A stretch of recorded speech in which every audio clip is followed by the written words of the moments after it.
So it's been a while since I've made a Rivals commentary video. I've mostly been on Overwatch, making content for that game, playing that game more. Current Overwatch season coming to a close, and the match quality going down the drain with drives and end of season lobbies. I figured, why not just move to Rivals for a little bit, make a video or two there, and then come back to Overwatch in the new season. That's what I'm doing. I mean, you know, it's Rivals. How many times can you talk about Guang Guang, nerfing dive characters, and buffing supports? Even though it happens every season, and you have a new patch to talk about it, how many times are you gonna make the same video? Like, we all know what's going on, we all know what's gonna happen. By season 10, Black Panther's gonna have 10 health, Luna Snow is going to be invincible, and Hela's going to one-tap everyone by simply looking at them. What can I really talk about new? So, this video is sort of a combination of everything. It's the things we've already talked about that are gonna keep being an issue until Guang Guang is fired. The main part that I wanted to focus on, which is Psylocke and her current state. For those of you who don't know, she's a lot of fun. I love Psylocke, and when Rivals was first announced and they showed her gameplay, she was the character I was actually excited to play Rivals for. Spider-Man was actually my second most excited character. And while currently, and for most of the game's lifespan, Spider-Man has been my most played and Psylocke's been my second played, this season I have played Psylocke more than anyone. Because honestly, I just wanted to go back to playing Psylocke. I love playing her, she's fun. And Spider-Man is in a horrible spot right now. He's probably in his worst spot ever. You can still make him work, whatever. It's Spider-Man, it's dive, it's the dive experience. But the point is, I came back to this game mainly with the intention of playing Psylocke. I have discovered, as most of the Psylocke community has discovered, that they have truly butchered Psylocke. They have just gutted her. She is nothing like she used to be. It's not like what they've done with Spider-Man or Black Panther or Cap. Psylocke isn't some weak throw pick that is unplayable and only playable if you are top 0.00001% of the Rivals player base. Like, she's actually in a good spot right now, strength-wise and meta-wise. She's strong. And while she's not hard meta, and she's not worth a ban, she's good. She's in a good spot right now. But let me explain this. For those of you who don't know, Psylocke's playstyle previously was to flank, take duels, get picks. That was her playstyle. Maybe go back to Brawl a little bit, you know, get your cooldowns refreshed, get some heals, and then go back in. She was a flanker. Her main and best playstyle was flanking, and she could be played in Brawl, but she wasn't made for poke. She was made for flanking. Then the nerfs made it where she was worse at flanking, worse at diving, and better at brawling, a bit better at poking, but she was mainly more Brawl. Then came her most recent buffs, which shifted her playstyle so much, and I think they shifted it in a negative way. But let me explain this. She got buffs to her ult. For those of you who play Psylocke, you know that she gets her ult very quickly. If you sit on front line and just shoot at a tank for a solid 60 seconds, you'll have ult. Before the first minute of the game is up, you should almost have an ult. The main problem with Psylocke is that her current playstyle is just sit on the front line, farm an ult, pop an ult, get 3, win the team fight, do it over again. She's just farm ult, get kills, repeat. She's not farm ult, get kills, repeat by flanking and getting picks and isolating fights. No. She's farm ult by sitting next to your tank and poking at their tank. Literally, the main way to play Psylocke is just shoot at the enemy tank. Shoot at the tank until you get an ult. I say this as a Psylocke player and someone who really loves the character. It's not fun. Like, Psylocke is enjoyable when she's flanking, taking off angles, taking duels, taking 1v1s, not when she's the Punisher. She's not fun like that. Punisher Lock is not fun. Helllock is not fun. I don't want to play this version of my character. This is not Psylocke. What makes it worse, now people believe Psylocke takes no skill. She was always a pretty high skill character. Like, every dive in the game, she had a high skill ceiling and required good skill expression. But now people are saying Psylocke is easy mode and brain dead because she's an ult merchant now. She's only an ult merchant because the devs made her one. She does still take skill. It's crazy how they lowered her skill ceiling. It's so Guang Guang of the Rivals dev team to do this. It's textbook Rivals. You take something that is good and you ruin it because support players cry. We're not just reducing their power. We're not just making it where you have to be perfect to get value out of them. Now we're making it where they're not even high skill ceiling anymore. We're taking away your skill expression now. And so I feel like this is not the first time that Rivals has done this. The first time they did it was with Iron Fist. You could technically say Jeff, but the only thing about Jeff is that pre-rework Jeff, dive DPS Jeff, didn't take any skill at all. So there was no real skill ceiling. The skill ceiling was in Hell. The skill ceiling went from Hell to second floor of Hell. So yeah, I don't count Jeff as an actual example of this. He was a rework. He's not an example of what I'm talking about. The real first example of this is Iron Fist, a character who has been through many changes and been through many reworks. Actually, playstyle has been reworked so many times. He has switched playstyles so much. He's gone from dive, brawl, sort of a frontline tank buster, Wolverine type gameplay. He's switched so much, and this is just what I mean. An example of a dive character being butchered, changes being made to them that don't make sense, and their playstyle being changed, skill ceilings being lowered, skill expression being removed, just to satisfy support players. Which character are they going to rework next? Because Black Panther is in the worst state he's ever been in. Most of the community agrees he's trash, but you still have have support players complaining about Black Panther. You have Sue players who now have the ability to shield themselves.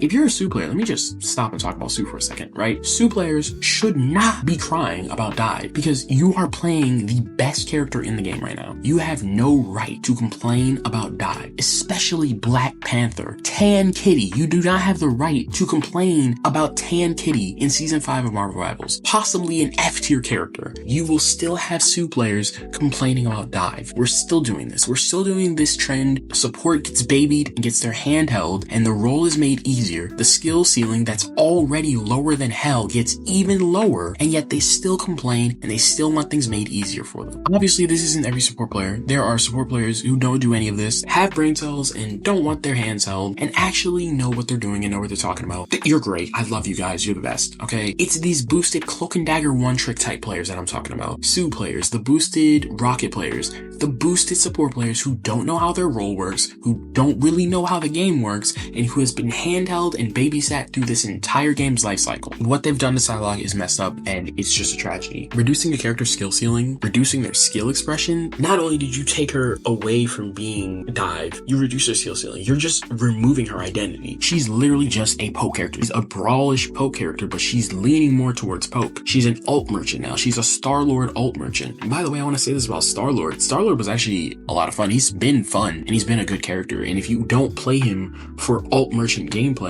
he's a lot of fun. Just like Star-Lord, your most amount of value is going to be alt merchant gameplay. It's going to be sitting in the front line, sitting sort of mid-brawlish and just poking and farming an ult and spamming your ult whenever you get it. Like that's peak Psylocke gameplay now. You can still make the flank brawl playstyle work, but it's just simply easier to turn your brain off, sit on front line, shoot their group, and then get 3 with your ult. It's just too easy. Obviously, as a Psylocke player who doesn't want to just sit in the front line all game, I'm mainly still flanking and taking off angles and looking for duels and mainly still making that playstyle work, as I've done every season where I've main dive characters, but it's just easier to sit on the front line. I've done my fair share of frontline sitting and ult farming. It's just easy. One of the main reasons why flanking and diving is getting harder and harder and less viable each season is the indirect nerfs. You keep buffing Bucky, you keep buffing Hela, you keep buffing Hawkeye, you keep buffing Namor, you keep giving them team-ups. How many seasons are we gonna go where we have poke characters also being anti-dive at the same time? This is bad game design. If you were to go to Overwatch and give Widowmaker a Black Widow's kick, she'd be the most broken character in the game. She would actually be unstoppable.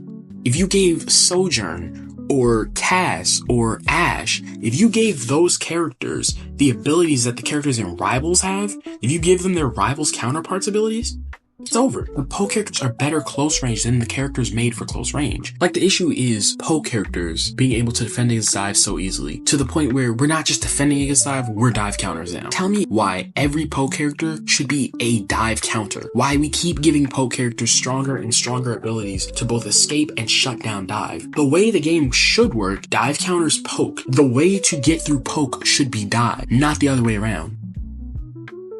Next thing I want to talk about is triple support. Triple support is a massive issue in this game, and you got both sides on triple support, and the game is decided by which team builds their support ult faster and which team has a support ult by the time the other team has used all 3 of theirs. I'm just gonna say this right now. The only way to fix triple support is roll queue. Everyone always wants to add a new solution. They've been adding more healing reduction abilities. We don't need anti.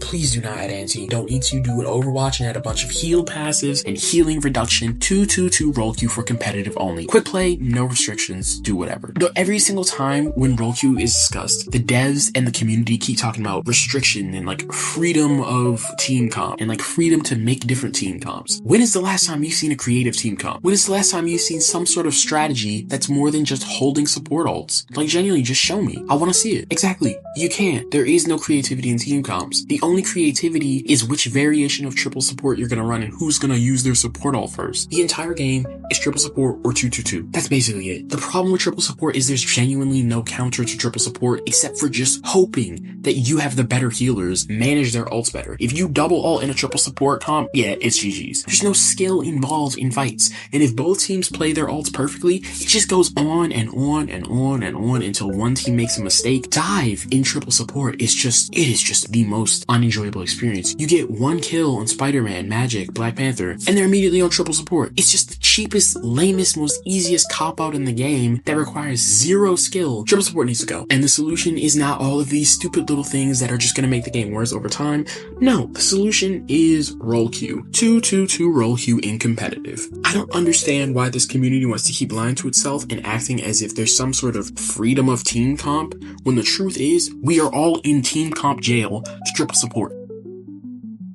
That's basically the video. Same issues. I came back to this game after essentially quitting it for 2 seasons, a season and a half, whatever. It's the exact same game as it was 2 seasons ago, except for they ruined one of my favorite characters. They've made Hela and Hawkeye and Namor stronger. Exterminate Guan Guan. I don't know what to tell you. Back to Overwatch after this video, probably. I think I have a Rivals montage dropping next week, and then I'll be back to Overwatch with me once this end of season drives and unplayable matches is over. Maybe a video when Rogue drops. I don't know if we still don't know if she's a tank or a support. I'm hoping for a tank. Stay tuned. Streaming, didn't forget about it. I know I keep saying I didn't forget about it, but I really didn't forget about it. I intend on starting stream soon, and stay tuned. Go subscribe to the Twitch, link in the bio. Thanks for watching. Love you guys. See you in the next one.